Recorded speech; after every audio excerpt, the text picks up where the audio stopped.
Welcome back to the PHYS Podcast. I'm your host, Tyson Martin. What does it take to create photographs that make us feel like we're standing right in the middle of the adventure? For photographer Ben Girardi, the answer lies in becoming part of the landscape, not just an observer of it. On this episode, I sit down with Ben to explore a creative journey that began in upstate New York before leading him to the mountains of beautiful British Columbia, where he now documents action sports, wilderness, and human connection. We discuss how an active lifestyle has shaped his approach to photography, why understanding the environments and athletes he photographs matters, and how authentic storytelling is created when preparation meets opportunity. Named one of the Lürzer Archive's 200 best photographers worldwide in 2025, and recognized by the International Color Awards, the Flow Photo Contest, and as a Red Bull Illume Semi-Finalist, Ben has built a body of work that captures far more than action. It captures the feeling of being there. This is a conversation about adventure, creativity, and finding purpose through the places that challenge and inspire us. Now let's get to the show.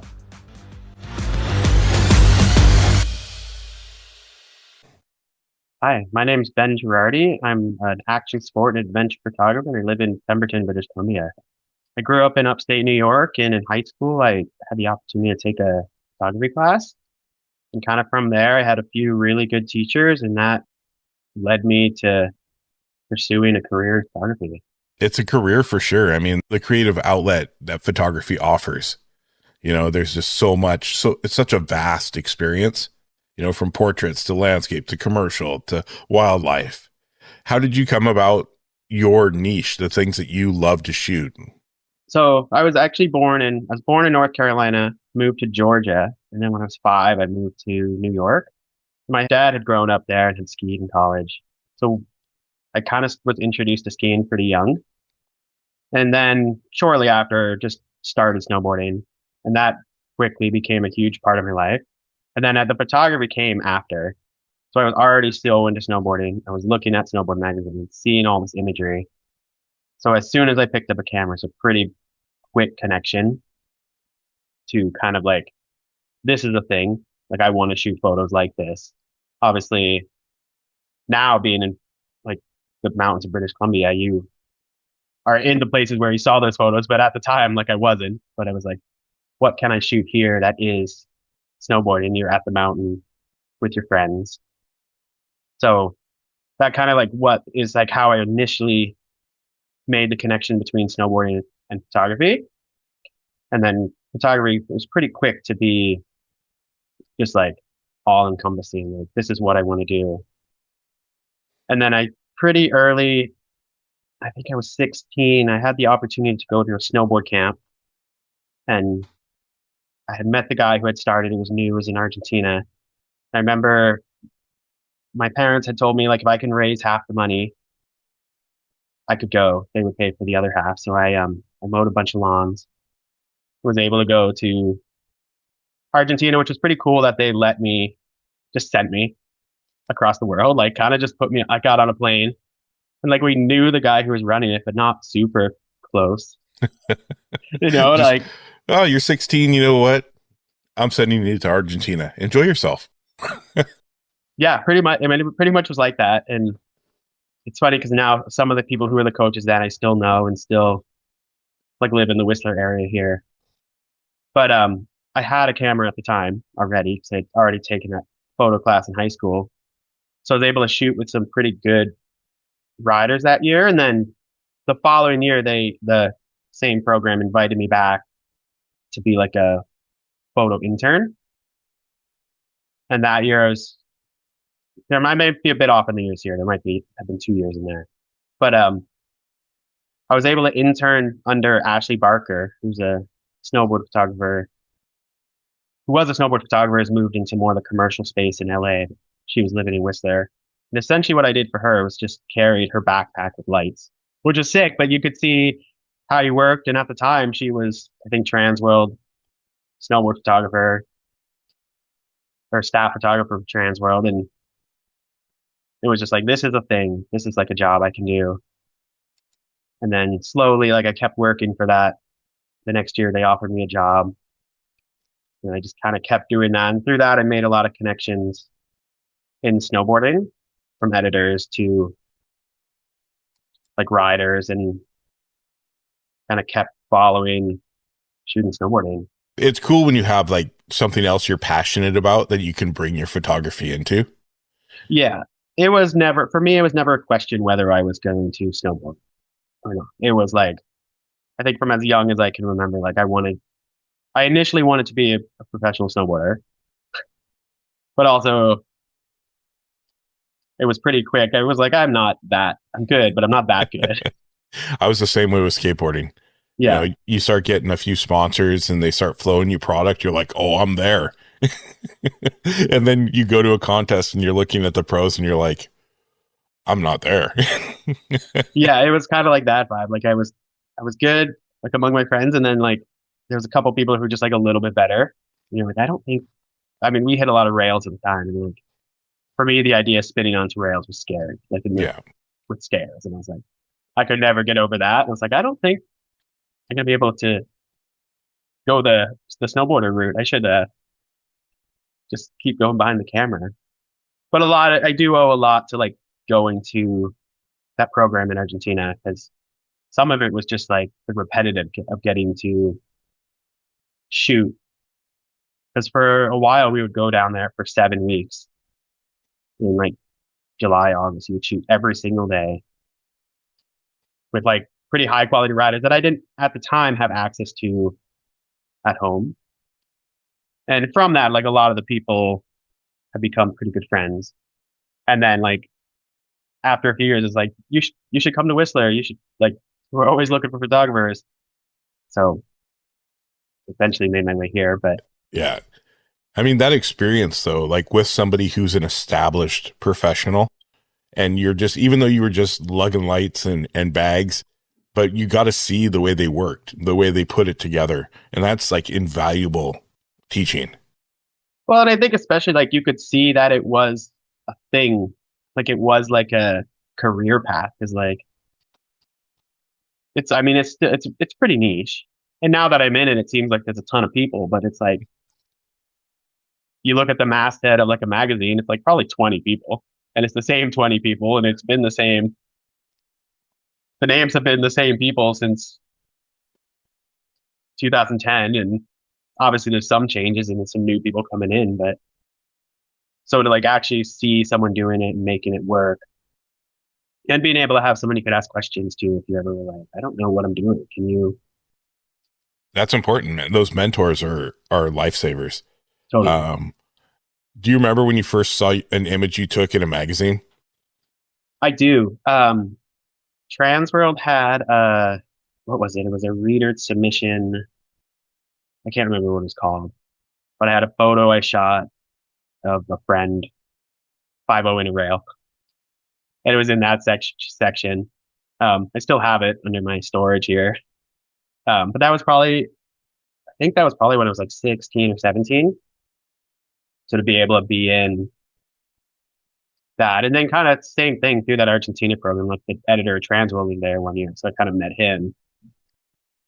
So all the pieces were kind of falling into place. Yeah, like that photo had happened first, but then I met the editor a couple years later, and the editor was like pretty down to like help me as much as he could, I guess. For sure. I mean, I remember I've seen my first picture. I was doing a nose blunt slide at the art gallery in downtown Vancouver. Was in like, you know, those little 1x1 by 2.5s or whatever you would see in the back of Thrasher. Oh yeah, the small. And I was like so excited that was me doing that trick, and then did the same trick on Much Music for Terry David Mulligan while he was filming at the art gallery. And I was like, oh, I've made it. Moral to the story, I didn't make it. But I mean, it's still pretty exciting to see your like photos in like print in a magazine. Like I think that's one thing for me. I mean, media's changed so much. It hasn't like lost the novelty. Like it's still pretty cool to like open a magazine and see your images in there, and it's definitely still exciting, especially when it's like someone's one of like the first images they ever had in a magazine. Like they're stoked to get it in there, and I think now it's even more rare to have that than it used to be. Well, I saw somewhere that that Transworld Snow is making a comeback. Yeah, I saw Transworld skate did they came back to tactile, and then there's rumors that the snow's coming back too. Okay, I haven't heard that yet. That would be... But well, snowboarder prints an issue.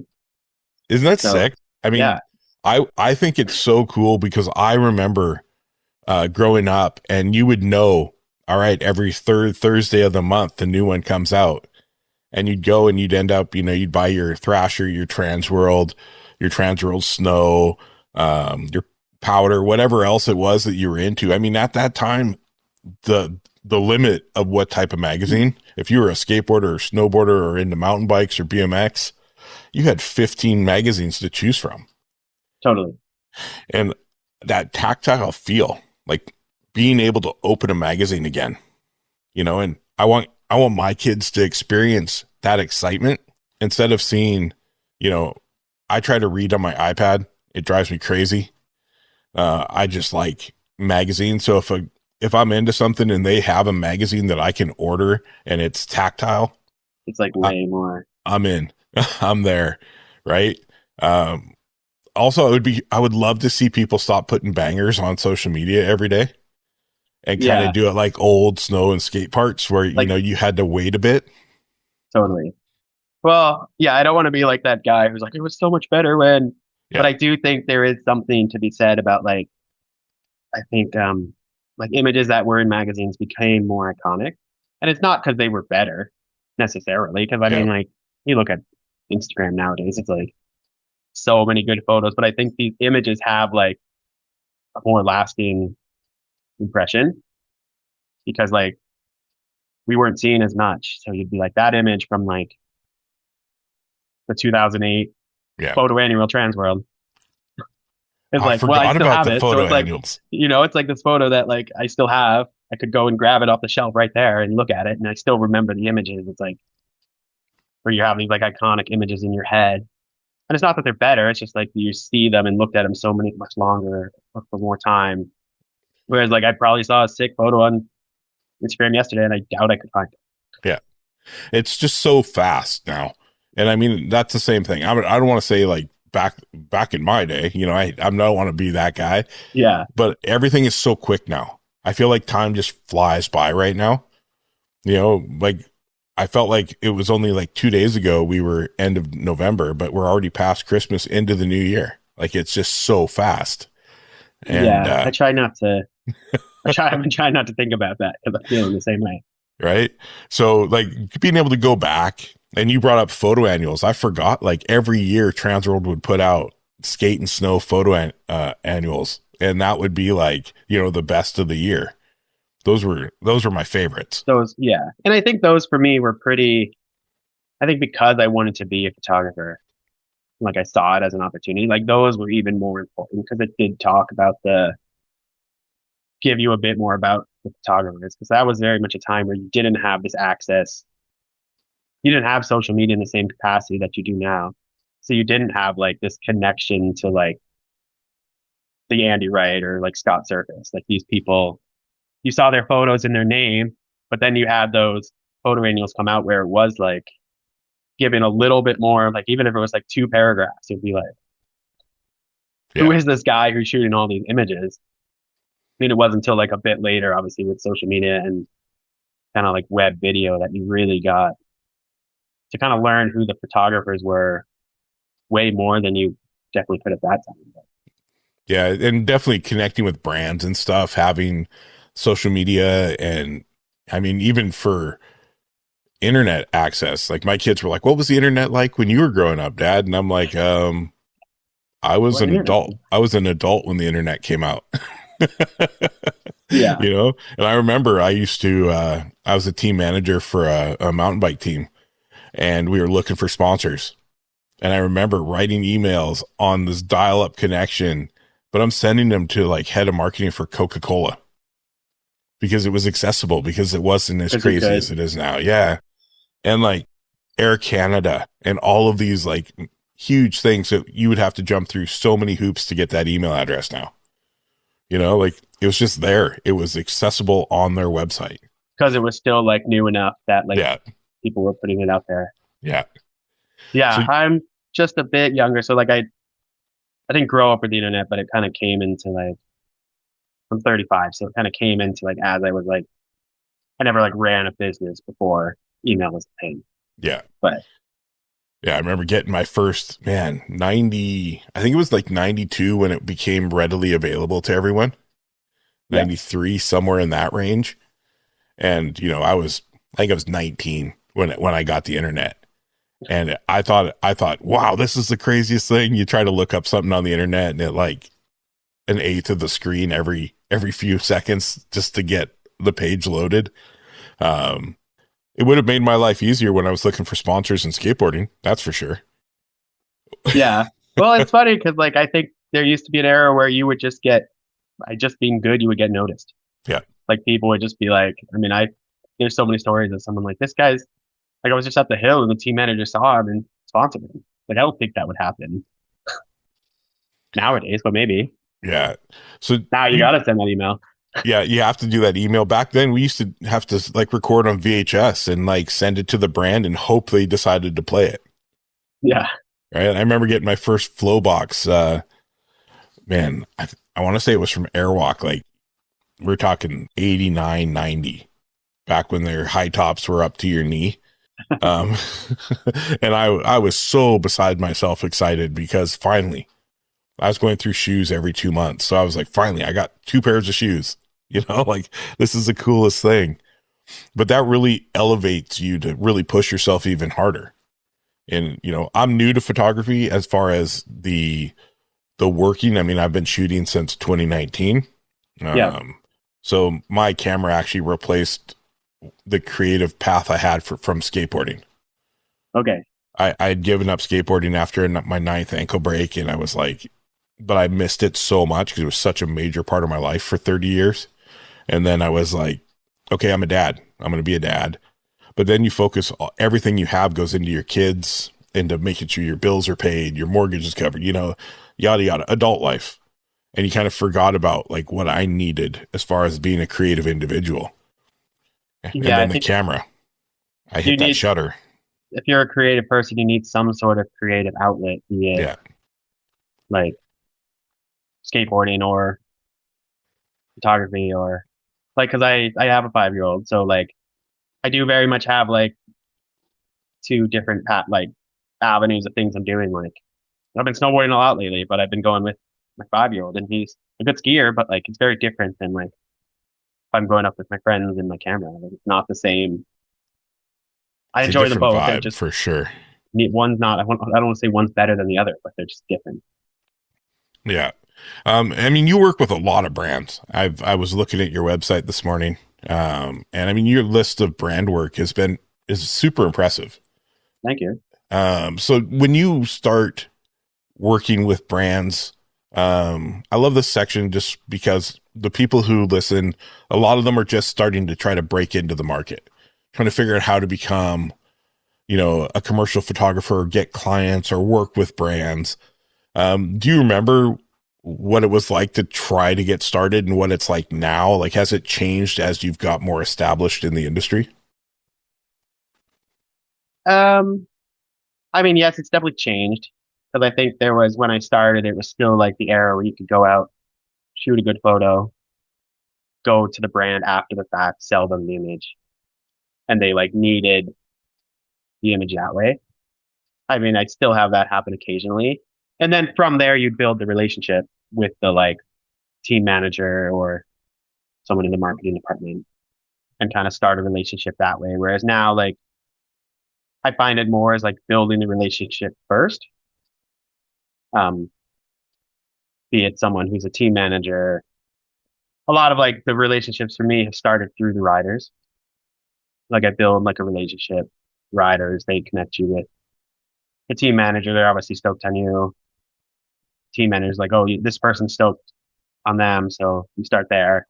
And then from there, you can kind of start working with them. So that's a bit different, which is, I prefer the old way personally. Just because to me, that was just about how good you were at putting the work in and getting out there. Yeah. Which is not as good at the building the relationship first. It just takes more time for me personally. Yeah. But if you appreciate that's the way it is. So yeah, it's just getting yourself into that rhythm. I mean, it's obviously nice when you have a really good relationship with a rider because you understand as a snowboarder as well.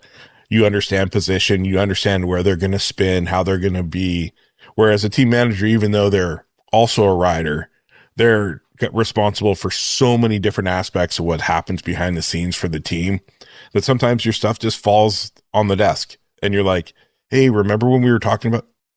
No, like there's a lot of, especially in winter, stuff's busy, right? So yeah, and I think specifically snowboarding is pretty unique in that like you're working in a pretty small, like especially like the backcountry stuff, like you're a crew of 5 people, which is very different than like the commercial photography world. So it's like the riders want someone that they know and they trust versus just like maybe someone who's the best photographer. It's like it's a little bit of that as well. It's like you kind of have to be embedded with the crews a little bit because you're going to get the call if they trust you and they know you. Whereas in like obviously the riders I'm shooting with, I know really well and they're my friends. Whereas stuff that's more commercial, it's like we bring in, like I did a trail running shoot last year and it's like I didn't know any of the talent until the morning of that shoot. So you have to build and like everything I did came through an agency. So you have to build that relationship with the people you're shooting with in the morning, like before you start shooting. So it is a bit different in that capacity where snowboarding is. And I'm sure other action sports, I don't shoot much biking, but it's kind of the same niche. Skateboarding is I would imagine is similar. Yeah, everything I would think in the outdoor space is pretty close. Yeah. Just the product they're using is different. Yeah, I would think a little bit once you're more, at least what I've seen in like just the outdoor, like hiking, that's a little bit different especially when it's more commercialized work. But a lot of times you're bringing in talent that's just hired for that specific job versus someone who's a athlete who's like a brand ambassador. Yeah. I mean, where you live, you have, I don't know, you think of Pemberton, that corridor between Squamish, Whistler, and Pemberton, the level of talent in that stretch of space is unbelievable. Oh yeah. From the creatives behind the camera to like the athletes, it's such a saturated place to the point where you're even like, you look at someone, you're like, oh, he's not that good. And then you're like, wait, no, he's really good. He's just, it's so saturated or type of thing. But you are pretty spoiled with like kind of anyone I hit up is going to be so good that they're just going to be there to do it. They're going to be able to do whatever you want to do. Now, do you have like some of your favorite people to work with just because you guys know each other so well that it just flows every time you're out? Yeah, I think so. And then I've worked a lot over the years, like with the Man Boys crew, and they've kind of moved. I'm sure you've heard of them. They've kind of done their thing, and now they're doing a bit different. But just of all the crews, they're one of the most hardworking kind of crews that I've shot with, which is always like, because you're putting in like long days, and it is nice to have a crew that's super motivated and like doing the work. But it's a crazy like industry. Like the action sports industry is just, there's nothing like it. Yeah, I don't think you can compare it. But I have done a bunch with them, but I don't think I have any people like I wouldn't go with. Yeah. I think that's more the like, there's no like, I'm not going with you or I'm not going with this person. Like everyone I've ever worked with is always like, they're pretty down. Yeah. And obviously everyone has like days where they're not feeling it, which I can totally understand when you're. As a photographer, you feel that too. Yeah. You're just not feeling it a day or you don't want to risk it. And I can totally respect that. But. Or every photo you take, you're like, oh my goodness, why am I even here? Famous last words, right? But you've got a pretty vast portfolio. You don't just focus on action sports. You kind of you've spread yourself out, to get the best, what I'm assuming is to get the best coverage and being able to continue to make a living off of your camera. Totally. Yeah. I think I talk about the snowboarding stuff the most because I don't know if you can tell, I'm still the most passionate. You can hear it. I'm the most passionate about snowboarding, and I'm one of those, I want to be able to snowboard till I can't walk, pretty much. But I do, like, I shoot a lot of like tourism stuff as well. And I've been shooting like trail running and summer lifestyle. And I actually really do enjoy that stuff as much, but I'm not as passionate about trail running. And it's funny, like, I mean, I'm looking through your portfolio right now, and you've shot some fly fishing stuff, and I love it because you have a certain look that you seem to capture through a lot of your images. It kind of transitions through the different outlets. And I can imagine like getting into something. I mean, if you're not a trail runner, it's hard to understand what that's even all about. So you're like, have to like think of, okay, well, this is what I do if I shoot, skiing or snowboarding. I'm going to try to see if that transitions into what they're doing and kind of putting yourself in the proper place, the proper angle, the best lighting. Yeah, I think in that capacity, like lighting is the same. Like what you're looking for good light or dynamic light will be the same between snowboarding and running or fishing. I think the big difference is the one big difference is like running is not a stylistic sport. It's focused on like distance or like time or like accomplishment, whereas like snowboarding is like very much stylistic. So there is a little bit difference there. And then like things like I don't know, like running, I'll either like do a lot of research ahead of time to find out like what looks good, or like work with someone who kind of knows a bit more. And like, especially like fishing, like I don't know how to fish. And it's like, I'm interested in it, but I'll kind of work with someone like, is this make sense? Does this accurately represent what fishing is? Or is this just me looking in from the outside and it's something like that you wouldn't ever do if you were actually going out fishing? And that's something that, I like to hear, because a lot of people who, there's people out there that just will take a job, shoot the photos and not care about that detail of, hey, does this look real? Like, is this what I should be? Because it's not my cup of tea. Like, is this how it should look? Wanting to give it that authentic feel. So you're transitioning and providing a true to life style image. Yeah. Oh, totally. And I think if you're in like creative calls, there's always that, we want like authentic talent. And I think you like a lot of times if you're like looking for authentic talent, like someone who understands what they're actually doing, they actually do what you're trying to cast them for. Yeah. Like exactly. If you're shooting trail running, you want someone who actually like runs. Or like you can definitely tell on whether it's on a mountain bike or skis or snowboard, you can tell if it's somebody who doesn't really do it. Yeah. There's a look in skateboarding. Usually they push Mongo. So, you're kind of like, when somebody it's not their passion. There's little nuances. Yeah. So it's like they were hired for their look to fill the spot for the work, but it's not their thing. And it comes across as easy as watching somebody ride a skateboard down the street. You can tell if they regularly do it. Yeah, that it's not their thing. And, that's part of the industry. That's part of life. Do you have any words of wisdom for people that are looking to get into it? Like that, maybe some things that you ran into, some walls that maybe will give somebody a little boost in their attempt to make this their life? I think probably one of the biggest things is be willing to put yourself out there. I still kind of have a hard time doing that now, but definitely way better at it than I was like in my early 20s. Like I would be pretty hesitant to like reach out to people and like worried that like I wasn't good enough. So like for a long time, like I was getting in my own way before someone even had the opportunity to tell me no, type of thing. And like, I think if I had been able to get past that sooner, like, you don't want to limit yourself. We can be our own worst critics. Yeah. So that, I think that would be my biggest piece of advice. It's just like,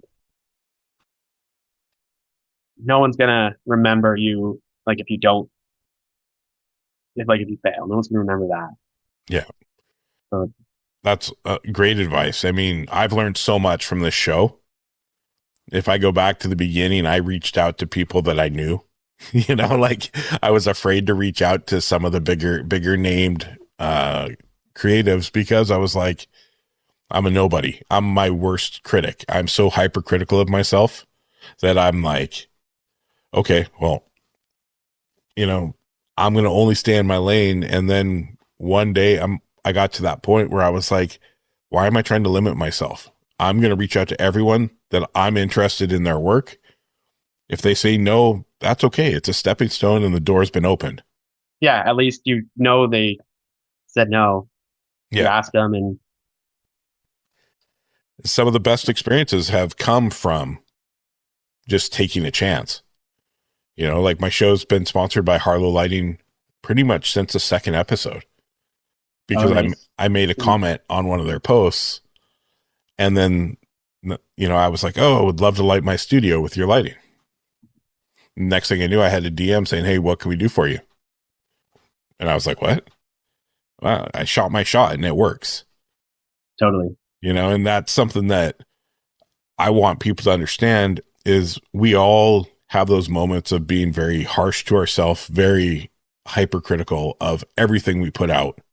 You know, people can tell us they love an image we shoot, and we're going to see the one negative in the image, no matter who you are. It happens. But if we don't take a chance, if we don't throw caution to the wind, as they say, and just dive, you never know what the world's going to give you. Totally. You kind of just have to be willing to take that step. But I do think, and at the same time, though, I do think there is you do also have to still be critical of yourself, especially if you're like, or not, maybe not critical, maybe more realistic of where you are. Like, I want to work with this brand. I'm just starting out, but is your work truly there? I think there's that, being able to look at yourself with a critical eye. Yeah. To truly get like better. Cause like putting your work on social media is not a true, like, I don't want to, it's not a true validate. Like it's a validation of your work, but it's not like a true like critique. Yeah. And I think there's something to be said about like going to people you can trust and like, what can I do to make this better? It's important to have that group around you. Mm-hmm.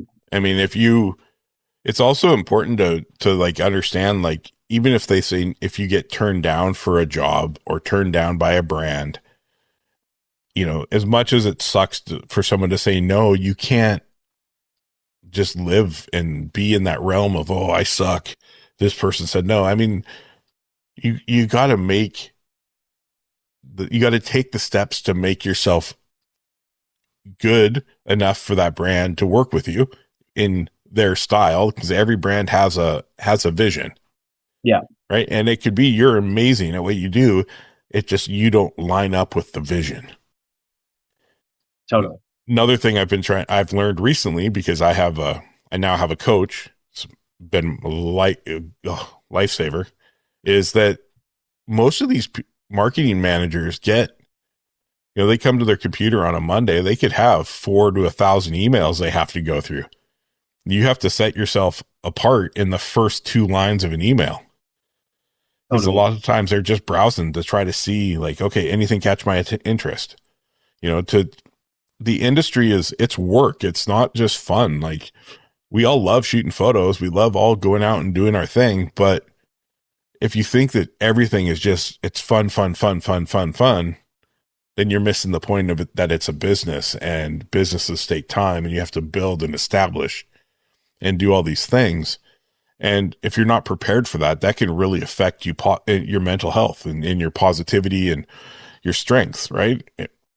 And yeah, that's something that I've dealt with. So say there's so much more to it than just the like shooting the photo part. That's the smallest aspect of it, like big picture. But obviously, like you have to be at a certain level at that part. But then, like today, like this morning, I was doing I was in QuickBooks, finishing up my like year end and like logging all the expenses from December to like wrap everything up for the year. It's like I don't like that part, but it's something I have to do so I can send everything to my accountant. And yeah, and it's all things you have to learn. I mean, I look at, I've run businesses, and I look at what I'm doing now, and okay, well, I made this much money through affiliate links and through deals, and okay, now I have to insert this into into what I made for the year,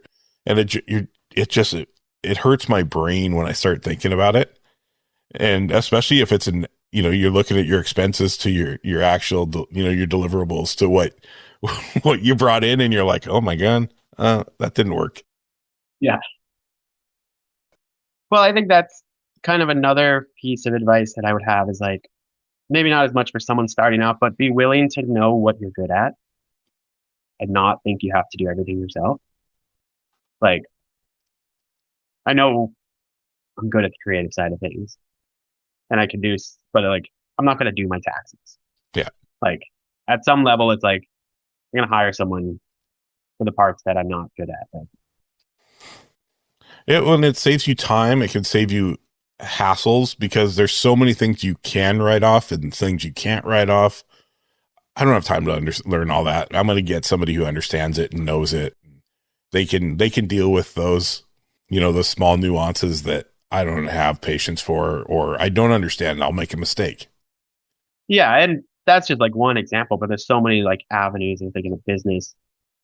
Like I've redone like my brand. It's like, I know I'm not a designer. Like I'm going to hire like someone to like design my like, logo for me. Like everywhere, it's kind of like there's nuances of design that I haven't spent time with. Or there's certain jobs where I've hired like a retoucher because I'm busy and they're just better. Yeah, they're better at it than me, and it's like I can kind of keep focusing on the next thing while they're working on the images. And you don't want to like. I think you're just not thinking you can do everything yourself, especially if you want to grow. Yeah. In the business. I think that's it. Being a one-man show is probably the hardest thing because your mind can't focus on the job at hand. You're focused on, like you said, okay, I need to design a logo. I need to market. I need to, I need to do it my accounting. It's too much. It's too much for one person. Totally. And yeah. And yeah, like knowing where you're like, well, like while I'm shooting, like I love having like a producer there. Like, I think that's where like world, like in the commercial world, like it's obviously different. You have that person, whereas in snowboarding, you're doing everything yourself. Yeah. Like having this person that's like dealing with all the logistics so I can be focusing on working with the talent so you can get like that creative, authentic look, which is hard when you're also like, someone's trying to like park where you're trying to shoot or something, like all those small behind the scenes like pieces that you don't show that could really mess up what you're trying to accomplish, or that can derail like a shoot. Like people have to eat lunch, but it's like if I'm trying to shoot, I don't want to be dealing with like I don't want to deal with making sure people have food. Yeah, I want someone else to be able to like. I recognize it has to happen, but I want to be able to focus where I want my energy to be. So getting someone that is good at that is kind of like, I think, key for. Do you have like a agency or a team of people you try to constantly work with, like as far as behind the scenes type of thing? I have some pretty regular people that like I'll work with. My wife is actually a producer and runs a marketing company, so we kind of work together on a lot of stuff. Nice. Then I have a couple other people I work with, and then I have like a list of like assistants of people I'll call. That's cool. To see if they're available. So it's like I do like to have some people I've worked with before in some capacity, depending. It depends on what you're shooting. If it's like a spec project, I'm more willing to try out someone new. Like, but if it's something that's paid, it's nice to have someone you've worked with before. Have some trust built. Or, yeah, have a little bit of trust so you kind of know what they're going to be able to do, and you're not trying to figure it out as you go.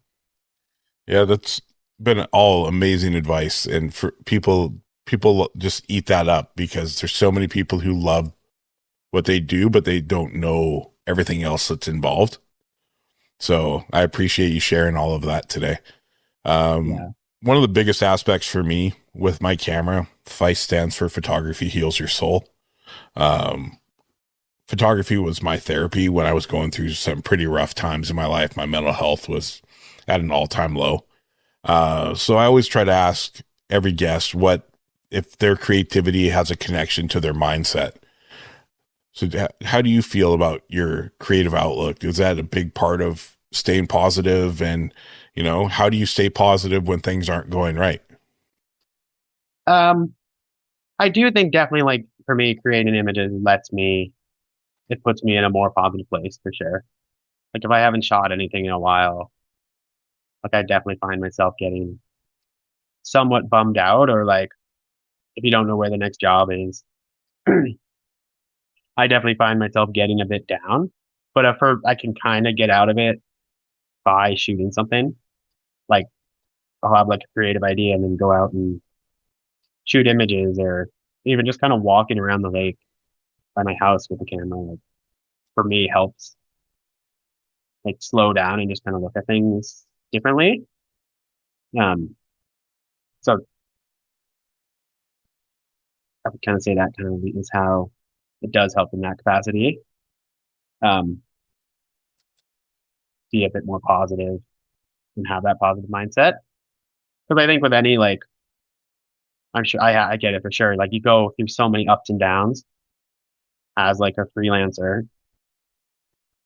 You'll go from like the best, busiest you've ever been to nothing, and be like, I don't know if I should do this, to immediately back to being busy. And you're like, oh, this is great. And then right back down. So the highs and lows, and from what I've heard, like I don't shoot commercial, but I know I had Crystal Wright on. She won Red Bull Illume. Yeah, well, yeah. Like, amazing. Like, Nat Geo episode all about her. So I asked her the same question. I was like, so like, now that you've done all these amazing things in your career, and I mean, does the work just come to you? And she just started laughing. She's like, well, I can tell you, last year I was shoveling rocks for my brother's construction company to make ends meet. Yeah. Like, that's the reality of this, is you could have the best year of your life with everything just falling in your lap, and then the next year you're struggling to get a job. And totally. It's those highs and lows, and that's where, for me, because I am just learning to deal with my traumas and learning to deal with my own mental health. In the beginning, 2 years ago, any setback was weighed heavily on me, and I would sit there and I dwell on that negativity. And then as I started to grow over the next year and a bit while doing this, now I look at those setbacks as, okay, well, I fully understand they have their job to do, but what do I need to do to make it work? Instead of being like, oh, I suck, like I'm quitting, all the negative stuff. It's trying to turn that situation where you get your hopes up slightly, it doesn't work out, but being able to flip it positively so I can continue to move forward. Yeah, I've heard a term, failing forward. Like, you're going to learn more from failing than you will from succeeding something. But as long as you can take that failure and kind of learn something from it and progress and make it so you move, like, advance yourself. Yep. It's not in the end that bad. I mean, it could be, but yeah, I don't want to all encompassing, but kind of learning from those mistakes that you make and taking that end. 100%, man. Any final words of wisdom for everybody? shoot what you love, and just don't be afraid to fail, I guess, and put yourself out there. Yeah, perfect words of wisdom, my friend. That is exactly what it needs to be. Is I always love it, shoot what you know, and it makes life a little bit easier. You were a snowboarder. Shoot snowboarding. You understand it. It really helps with getting yourself moving in that direction, and then branch yourself out. Yeah, I think it gives a good foundation to have, to be able to branch yourself out. I don't think I would be at where I am with the other work if I hadn't put in the time in snowboarding. 100%. Where's the best place for people to contact you or find your work? Either on my Instagram, which is just my name, Ben Girardi, or on my website, bengirardi.com. And then if you want to contact me, either DM or email. I'm always happy to answer people's questions or kind of help any way I can. Because I do think having people that you can reach out to and ask questions is helpful. So I've had those people in my life, and I don't know if I have the answers, but I want to try and be that person for people. So fantastic. Well, Ben, that was our time. It nice. went by faster than ever, but I truly appreciate you giving me your time this morning. I look forward to watching your career continue to grow.